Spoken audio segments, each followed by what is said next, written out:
Hello guys, welcome to MBA Pathshala. So guys, we have yet new session on odd one out. आज discuss करने वाले हैं हम कुछ बहुत important questions odd one out के and hopefully it will give you a lot of learning. So भाई start करने से पहले we have this SNAP and NMAT batch that is coming up starting from 25th of July 2024. So आप में से जो students SNAP और NMAT को टारगेट कर रहे हैं और इन जनरल ओमैट्स को टारगेट कर रहे हैं, सो this is the batch to join. Okay, so guys, you can consider this batch. You can always call the office numbers to get more details, but it's a fantastic batch. You can also use the codes available on the website itself to get discount, and this is something that you can look whenever you have free time. So भाई इसके बाद start करते हैं हम अपना discussion. Okay, so very first question on the screen. Okay, so 4 options given है. आप देख के एक बार सॉल्व करना चाहो तो कर सकते हो, ठीक है, and then I will take it for discussion. Okay, so I think guys you have seen the statement, so let's see. So analyse करते हैं. A option says the plates are in constant albeit slow motion. Okay, plates की बात हो रही है. An earthquake of magnitude 8 or more would release an amount of energy equivalent to nuclear explosion of more than 150 megatons. Earthquake जिसका magnitude 8 है, ठीक है, सो this is like a discussion of specific earthquake, right? क्योंकि कोई भी earthquake नहीं, वही earthquake जिसका 8 का मैग्नीट्यूड है ना, तो ये तो स्पेसिफिक स्टेटमेंट है. सी ऑप्शन पे आते हैं. Earthquake happen when the rocky plates that make up the earth's crust shift suddenly. Okay, so this is a general statement regarding earthquake, ठीक है, and it's an opening also. और यहाँ पे जो ये मेंशन है ना प्लेट्स, ठीक है, हमें एक रियलाइजेशन हो रहा है कि यार ये जो प्लेट्स है ये वही प्लेट्स है जिसका मेंशन ए ऑप्शन में है. So look at this. earthquakes happen when the rocky plates that make up the earth's crust shift suddenly. Okay, earthquake कब होते हैं? जब rocky plates जो हैं वो suddenly shift करती हैं. The plates are in constant albeit slow motion. Okay, और ये जो plates होती हैं ये generally हमेशा स्लो मोशन में तो रहती ही है, कांस्टेंट मोशन में, राइट? सो हो सकता है हमें पता नहीं चलता हो, but these plates are always in motion, right? Now look at this guys, look at this. So ये जो रॉकी प्लेट्स है, ठीक है, ये इन प्लेट्स का कंप्लीट एंड फर्स्ट मेंशन है, एंड द प्लेट्स जो है ये सेकंड मेंशन है ना. सो if you remember the rule, the plus common noun, right? So one thing is for sure that C option and A option are connected. They are generally talking about how earthquakes happen, right? अच्छा, अब यहाँ पे A option में क्या लिखा है? The plates are in constant albeit slow motion. क्योंकि plates हमेशा स्लो मोशन में रहती हैं. As a result, huge pressure builds up in them over the years. देखो, अर्थ की प्लेट्स हमेशा स्लो मोशन में मूव करती रहती हैं, तो क्योंकि वो स्लो मोशन होता है तो इसलिए एकदम से तो प्रेशर बिल्डअप नहीं होता, लेकिन बहुत सालों में धीरे धीरे थोड़ा थोड़ा करके ओके प्रेशर बिल्डअप हो जाता है ना. सो यहाँ पे जो लिखा है ना एज अ रिजल्ट, तो ऑब्वियसली इसके पहले जो स्टेटमेंट आएगा वो कुछ ना कुछ ऐसी सिचुएशन होगी जिसका ये रिजल्ट है. तो अब सिचुएशन क्या हो सकती है? Constant slow motion of the plates. Result क्या है? Pressure building up over the years, right? So दिख ही रहा होगा आपको, ये कॉज है, ठीक है, और ये वाला इफेक्ट है, ठीक है. सो यहाँ पे कॉज एंड इफेक्ट का एक रिलेशनशिप स्टैब्लिश हो रहा है. As a result huge pressure builds up in them over the years and this accumulated strain is often released as an earthquake, ठीक है. और ये जो एक्यूमुलेटेड स्ट्रेन है ये अर्थक्वेक के रूप में रिलीज होता है, right? So finally I can say that C, A and D option are connected, ठीक है. तो यहाँ पे सीक्वेंस बन जाएगा CAD and the odd one out would be option B. An earthquake of magnitude 8 or more would release an amount of energy equivalent to nuclear explosion of more than 150 megatons. Okay, so this is like a mention of a specific earthquake. So देखो बाकी का जो discussion था ना वो तो एक general discussion था, ठीक है, on how earthquakes happen, right? earthquake क्यों होते हैं, ठीक है, किस तरीके से होते हैं, वाई कह लो, हाउ कह लो, राइट?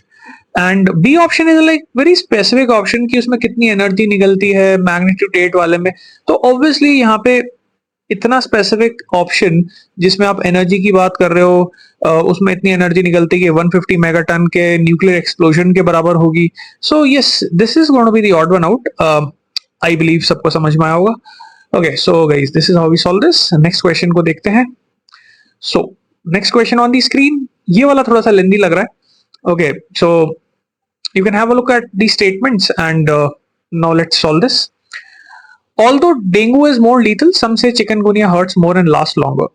So यहाँ पे ऐसा लग रहा है कि डेंगू वर्सेस चिकनगुनिया का कुछ डिस्कशन चल रहा है. ठीक है, so dengue versus chikungunya, right?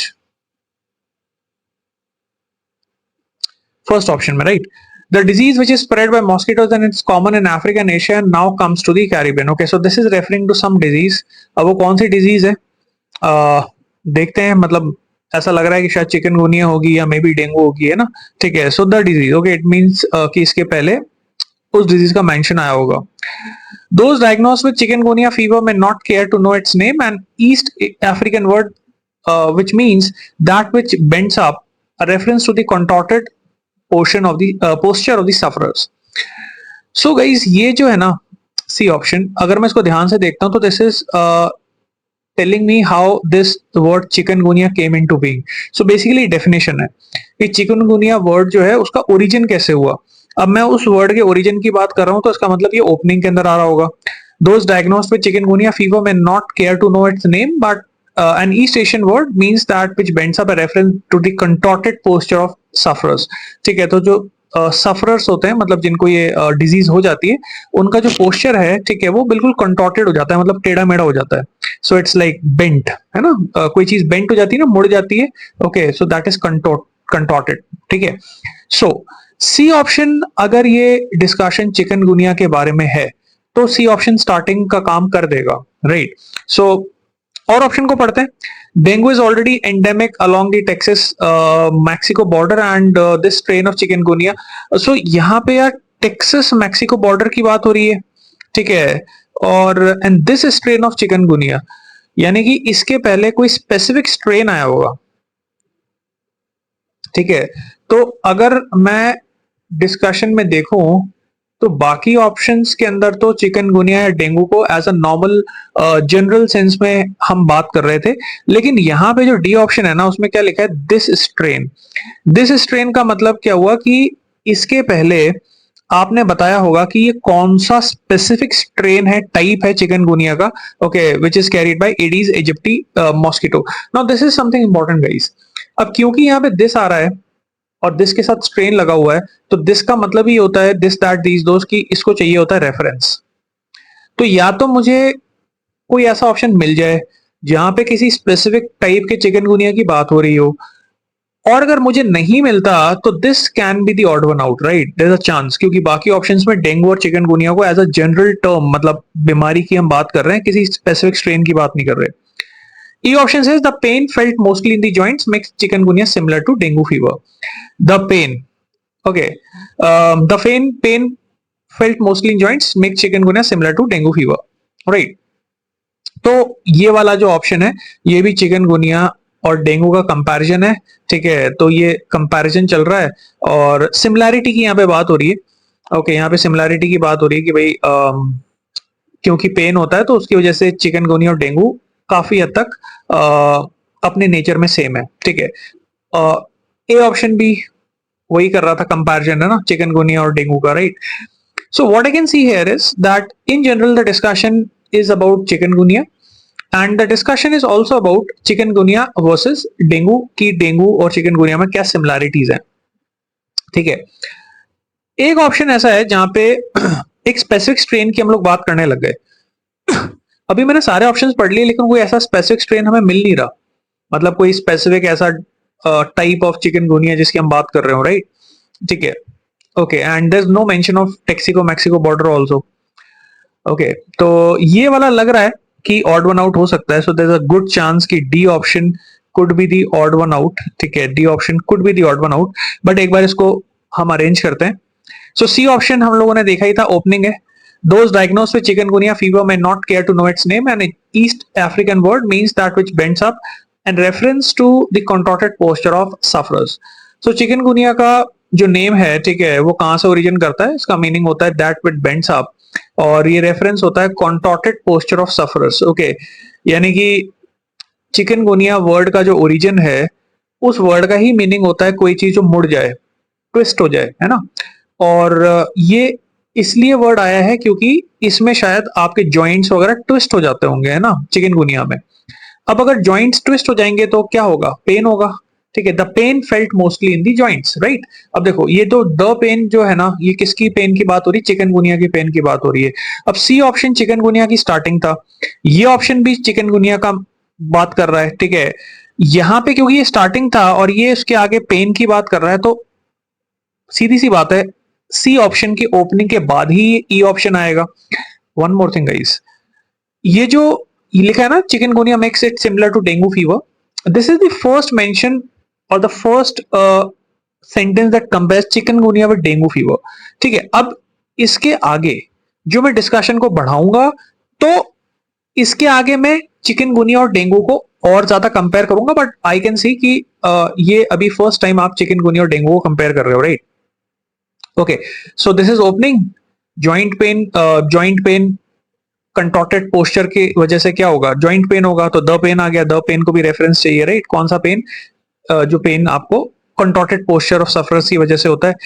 And then you have similar to dengue fever, similar to dengue fever का और कहा मेंशन है, although dengue is lethal some say chikungunya hurts more and last longer. अब यहाँ पे ऑब्जर्व करो कि अभी भी है ना, दोनों डिजीज का जनरल डिस्कशन चल रहा है, ऐसा नहीं कि किसी स्पेसिफिक स्ट्रेन की बात हो रही है, जनरल चल रहा है। जनरली डेंगू में ये होता है, जनरली चिकनगुनिया में ये होता है, और दोनों में ये सिमिलैरिटी है, हालांकि ये डिफरेंस भी है। ए ऑप्शन में डिफरेंस की बात हो रही है, तो ऑल दो जो है वो उस डिस्कशन को कंटिन्यू कर रहा है, दोनों के कंपैरिजन को, right. And finally you can end the discussion with B option that says the disease which is spread by mosquitoes and common in Africa and Asia now has come to Caribbean. ठीक है, तो disease कौन सा, आपका chikungunya ना, क्योंकि यहाँ पे जो मेन मुद्दा था वो तो चिकनगुनिया ही था, और बीच में आपने चिकनगुनिया को डेंगू के साथ भी कंपेयर किया और सिमिलैरिटीज की बात की। So this is a potential sequence CEAB।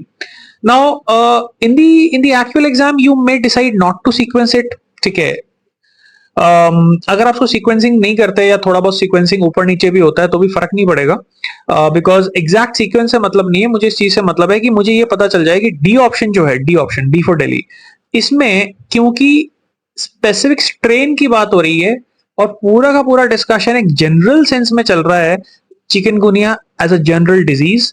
ठीक है, रादर देन की कोई स्पेसिफिक चिकनगुनिया के स्ट्रेन की मैं बात करूं, तो उस रीजन से, ठीक है, D option becomes the odd one out, right. Okay, and you can look at this Texas Mexico border specific strain of chikungunya. Okay, I'm pretty sure that this is the only sentence that would not be connected to anything. ठीक है, सो यहाँ पे मेरा answer होने वाला है D option. Okay, moving add.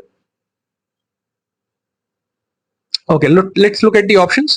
In most of the developing countries, the work opportunities available for the poor are so restricted that they cannot work their way out of misery. So poor people की बात हो रही है, lack of work opportunities की बात हो रही है। डेवलपिंग कंट्रीज में काम करने की अपॉर्चुनिटीज इतनी कम होती हैं कि एक पुअर इंसान अपनी मिजरी से, अपने दुखों से, अपने मुसीबतों से बाहर निकल ही नहीं सकता। ठीक है, so you are talking about lack of work. ठीक है, lack of work in developing countries, right? Many of them have no land and no prospect of ever getting any, Okay, so again guys, there is no work. ठीक है, discussion लग तो वैसे ही रहा है कि ना तो उनके पास जमीन होती है, ना जमीन मिलने की गुंजाइश, तो इसका मतलब लैंड ही नहीं होगा तो खेती कहां पे करेंगे, है ना। ठीक है, आगे चलते हैं। Rural unemployment produces mass migration into cities. Rural unemployment की वजह से बहुत बड़े लेवल पे लोग सिटीज में मूव करते हैं, mass migration into cities leading to a rate of urban growth which would tax the resources of even the richest societies. तो यहां पे जो सेंटेंस है ना, वो किसका फोकस ले गया, मास माइग्रेशन। ठीक है, अब देखो यहां पे है लैक ऑफ अपॉर्चुनिटीज, यहां पे है lack of opportunities, lack of work, lack of work, और यहां पे आ गया मास माइग्रेशन। ठीक है, तो इसको हम लोग लिख लेते हैं, यहाँ पे मास माइग्रेशन पे फोकस है, राइट। डी ऑप्शन पे आते हैं, दे आर अंडर एम्प्लॉयड और totally unemployed and when they do find occasional work there productivity is exceedingly low. Unemployed है, काम नहीं मिल रहा, मिलता भी है तो बहुत कम प्रोडक्टिविटी आती है, तो वापस से ये वही है, lack of work, no opportunities. E option पे आते हैं, there is no hope for them in the rural areas and hence they drift into big cities. ठीक है, there is no hope for them in rural cities, okay, so that is lack of work. और उसका result क्या आता है? उसका result ये आता है कि भाई वो बड़े सिटीज में चले जाते हैं। तो यहाँ पे एक बड़े सिटीज का एक एक्स्ट्रा एंगल आ रहा है, लेकिन उसके साथ साथ आपका आ रहा है लैक ऑफ वर्क। ठीक है, now if I see the basic discussion looks like कि जो पुअर मतलब जो आपके थर्ड वर्ल्ड कंट्रीज होते हैं, ठीक है, डेवलपिंग कंट्रीज होते हैं, वहां पे ज्यादा काम नहीं होता, और जो रूरल एरियाज होते हैं वहां पे तो बिल्कुल ही नहीं होता। एंड रूरल एरियाज के अंदर लोगों के पास लैंड भी नहीं होता, और उनके लिए कोई होप भी नहीं होती, वो अनएम्प्लॉयड रहते हैं ज्यादातर, और जब मिलता भी है काम तो बहुत कम मिलता है। और फिर फाइनली शायद मेरे ख्याल से जो इसका एक कॉन्सिक्वेंस होता होगा, नतीजा होता होगा कि जब आपको काम भी नहीं मिल रहा, आपके पास लैंड भी नहीं है, तो अब क्या करोगे? आप बड़े सिटी में मूव करोगे, है ना? तो कुछ उस तरीके का डिस्कशन लग रहा है, right? So which option is looking like a odd one?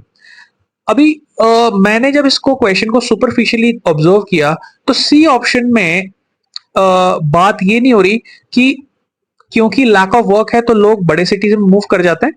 Actually C option में बात हो रही मास माइग्रेशन की, और मास माइग्रेशन के साथ एक चीज और अटैच्ड है कि मास माइग्रेशन की वजह से जो सिटी का इंफ्रास्ट्रक्चर होता है उस पर इतना ज्यादा प्रेशर आता है कि even the richest societies would suffer. Tax का मतलब to basically put pressure, okay, to make something suffer. तो इसको ऐसे सोचो कि जैसे सिटी है, तो सिटी में कुछ अवेलेबल रिसोर्सेज तो कम ही होते हैं, ठीक है, ओके, अवेलेबल रिसोर्सेज तो कम ही होते हैं, पानी लिमिटेड है ना? बैंगलोर के अंदर भी पानी वाला इंसिडेंट हुआ था, ठीक है, ओके, आपके पास सैनिटेशन की फैसिलिटीज भी लिमिटेड हैं, ठीक है, आपके पास इवन लैंड भी लिमिटेड है, आपको जमीन भी तो चाहिए ना जहाँ पे आप उन लोगों को बसाओगे। सो रिसोर्सेज की बात हो रही है यार यहाँ पे सी ऑप्शन में कि मास माइग्रेशन की वजह से रिसोर्सेज पे बहुत ज्यादा स्ट्रेन आता है। सो ऐसा लग रहा है कि ये वाला ऑप्शन जो है ना, वो उस पूरे इशू को ना एक नए एंगल पे ले जा रहा है कि मास माइग्रेशन की वजह से how it affects the resources of the society. Okay, तो this looks like a potential option for odd one out, क्योंकि बाकी ऑप्शंस के अंदर जो सीक्वेंसिंग है या जो उसका मेन मुद्दा है वो है क्योंकि रूरल एरियाज में काम नहीं होता तो सिटीज में चले जाते हैं। डेवलपिंग कंट्रीज के रूरल एरियाज के अंदर इन जनरल लोगों के पास काम कम होता है या नहीं होता, ओके, और लैंड भी नहीं होता, राइट? कुछ इस तरीके का। Okay, so now let me put it in sequence. Okay, at this stage you can decide if you want to do the question just by looking at the superficial observation. Okay, या फिर आप decide कर सकते हो कि चलो यार sequencing करते हैं, right? Okay, so look at this.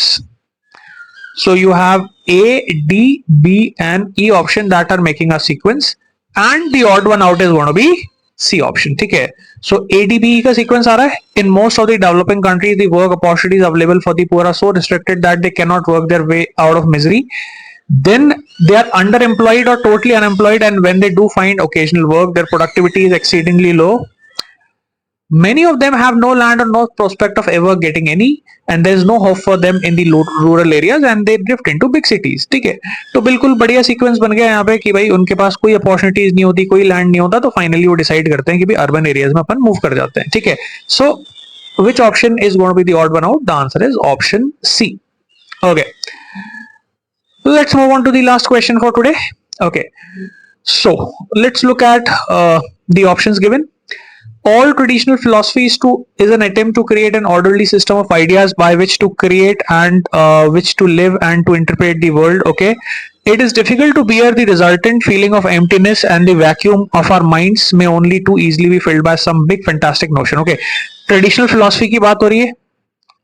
All traditional philosophy is an attempt to create an orderly system of ideas by which to live and to interpret the world. ठीक है, so सारी ट्रेडिशनल फिलोसफी क्या होती है? एक कोशिश होती है समझने की सिस्टम ऑफ आइडियाज को कि हम किस तरीके से अपनी जिंदगी को जिए और वर्ल्ड को, दुनिया को इंटरप्रेट करें. It is difficult to bear the resultant feeling of emptiness and vacuum of our minds, okay, which can be filled by a big fantastic notion, political or otherwise, which suddenly seems to illume everything and give meaning and purpose to our existence. आपके mind में बड़े fantastic notion आ सकते हैं, political या किसी और प्रकार के, और फिर आपको लगेगा कि उस बड़े आइडिया के आसपास ही आपका एग्जिस्टेंस या मीनिंग ऑफ लाइफ घूमता है. ठीक है, okay, The way in which we experience and interpret the world depends very much on the kind of ideas that fill our mind. Okay, अब ये जो ऑप्शन है ना, सी ऑप्शन गाइस, ये लग रहा है स्टार्टिंग, क्योंकि यहाँ पे क्या लिखा है कि हम दुनिया को किस तरीके से एक्सपीरियंस करते हैं और इंटरप्रेट करते हैं, वो इस बात पे डिपेंड करता है कि हम किस तरह के आइडियाज को अपने माइंड में आने देते हैं, ठीक है। और उसके बाद देखो अभी ये जो है ना, if they are mainly small weak and superficial, so ये जो है इफ दे, तो दे यहाँ पे क्या है, दे यहाँ पे बेसिकली ये आइडियाज है। तो can you see this that C and D are closely connected and C option is looking like a good starting statement. Okay, let me explain this. देखो हम दुनिया को किस तरीके से एक्सपीरियंस करें और इंटरप्रेट करें, वो डिपेंड करेगा कि भाई आपके पास किस तरीके के आइडियाज हैं जो आपके माइंड में एग्जिस्ट करते हैं। अगर आइडियाज बहुत छोटे हैं, सुपरफिशियल हैं, ठीक है, और इनकोहेरेंट है, मतलब समझ के बाहर हैं, तो लाइफ आपको बिल्कुल फीकी लगेगी, इंसिपिड लगेगी, ठीक है, दैट इज ब्लैंड। और आपको लाइफ अनइंटरेस्टिंग लगेगी, पेटी लगेगी। पेटी का मतलब ही वही होता है, समथिंग दैट इज ट्रिवियल और इनसिग्निफिकेंट, और क्योटिक लगेगी। क्योटिक, क्योस जानते ही हो, शोर शराबा, परेशानी, है ना, ठीक है। सो यहां पे जो बात हो रही है, ठीक है, that is mainly connected to this whole notion of how the author is looking at life, right. Okay, so यहाँ पे बात हो रही है कि भाई अगर हमारे माइंड में छोटे मोटे आइडियाज है, तो हमारी जो लाइफ है वो भी हमें छोटी मोटी सी ही लगेगी, फीकी सी लगेगी। तो सी और डी का एक अच्छा कनेक्शन है, आई बिलीव ये सबको समझ में आ गया होगा। Now if I move in, I see it needs no emphasis. Now I have been left with this option, B option. It is difficult to bear the resultant feeling. Okay, तो यार यहाँ पे ऑब्जर्व करते हैं कि ये the resultant क्या चीज है। It is difficult to bear the resultant feeling of emptiness. अब सोचो, आपके माइंड में अगर छोटे आइडियाज हैं, तो लाइफ आपको लग रही है बहुत सुपरफिशियल, बहुत फीकी, बहुत ब्लैंड, बहुत अनइंटरेस्टिंग, मजा नहीं आ रहा, और उसका रिजल्ट क्या होगा कि आपको फील होगा लाइफ में वैक्यूम और एम्प्टीनेस। अब यहां एक चीज देखो, अगर ये सारा का सारा डिस्कशन नेगेटिव सेंस में जा रहा था कि छोटे आइडियाज हैं तो कैसा लाइफ आपको फील होगी, तो ये भी तो नेगेटिव ही है। Okay, it is difficult to bear the resultant feeling. Okay, now obviously resultant feeling किस चीज की है? रिजल्टेंट फीलिंग इस चीज की कि आपके माइंड में जो आइडियाज हैं वो छोटे मोटे हैं, बहुत मतलब like they are not very great ideas, right. Okay, so it is difficult to bear the resultant feeling of emptiness, and the vacuum of our minds may only too easily be filled by some big fantastic notion, political or otherwise, which suddenly seems to illume everything and to give meaning and purpose to our existence. So यहाँ पे it makes sense कि आपके mind में as a result of small thinking आएगा emptiness और vacuum, लेकिन ऐसा भी हो सकता है, ठीक है, कि इसका जस्ट उल्टा हो जाए, ठीक है, and that is that you have some very big fantastic notions, political और अदरवाइज, जिसका आपकी लाइफ के हर फील्ड में उसका असर आ जाए। तो देखो ऐसा है, B option is basically drawing a contrast. Okay, आपके माइंड में छोटे मोटे आइडियाज होंगे, एम्प्टीनेस होगी, वैक्यूम होगा, ठीक है, तो हो सकता है उसका कॉन्सिक्वेंस ये हो कि भाई आप चाहो कि आपकी लाइफ में बड़े बड़े आइडियाज हो, और आपकी लाइफ के हर क्षेत्र में, हर फील्ड में वो बड़े आइडियाज ही डोमिनेट करने लग जाए, right. So is this safe? Is this safe? According to the author it is not safe, because herein lies the great danger of our time. अब ग्रेट डेंजर क्या है ये हमें पता नहीं, क्योंकि यहाँ पे डिस्कशन खत्म हो गया, बट ये जो हेयर इन है ना, हेयर इन, यहाँ पे इस चीज में सबसे बड़ा डेंजर लाया करता है। तो पता ये जो हेयर इन है ना, वो कहां से आपका रेफरेंस ले रहा है? यहां से, ठीक है। इस चीज में सबसे बड़ा डेंजर लाया करता है कि अगर आपने अपने एम्प्टी, वैक्यूम वाले, छोटे सोच वाले माइंड को अचानक से बड़े बड़े आइडियाज और बड़ी बड़ी सोच से भर लिया, ठीक है, तो हो सकता है कि उसकी वजह से आपके लाइफ के हर एंगल पे, हर क्षेत्र पे बस वही चीज चले, ठीक है, और ये एक बहुत बड़ा डेंजर है। Now it may be difficult to imagine ki how can that be a danger. Now my own take on this is that maybe like author wants people to live a normal life, and बड़े goals का भी एक अपना role है, ठीक है, लेकिन हो सकता है कि ऑथर ये प्रेफर करता हो कि यार हमेशा बस उस गोल के पीछे नहीं भागते रहना है, ठीक है, you should have other meaningful things also in life. Now we don't know, because यहाँ पे आके डिस्कशन खत्म हो रहा है. Okay, so but this is how I can sequence it.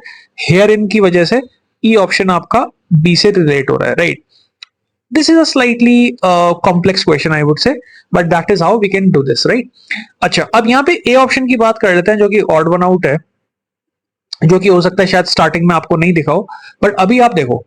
All traditional philosophy is an attempt to create an orderly society of ideas which has to live and interpret the world. Orderly system of ideas. बाकी जगह तो बात हो रही थी सोच की, ठीक है, कि भाई सोच छोटी होगी, बड़ी होगी, बड़े होने में भी खतरा है, छोटी होगी तो ऑब्वियसली आप को लाइफ फीकी लगेगी. यहां कुछ और आ गया, यहां पे आ गया traditional philosophy orderly system of ideas के बारे में, ठीक है, और ऑर्डरली सिस्टम ऑफ आइडियाज के थ्रू हम वर्ल्ड को समझने की कोशिश करते हैं. क्या ऑर्डरली सिस्टम ऑफ आइडियाज हमारे टॉपिक ऑफ डिस्कशन में है? ओके, क्या ट्रेडिशनल फिलॉसफी का एंगल हमारे डिस्कशन में है? I don't think so, right? So, if I have to take a call on which one is the odd one out, okay, I would go in for this option because it talks about traditional philosophy and orderly system of ideas. ये होने वाला है हमारा odd one out. So, guys, that is how we can move to A option as odd one out. Okay. So that's it for today's session. I'm going to see you in the next session. Bye bye. Take care.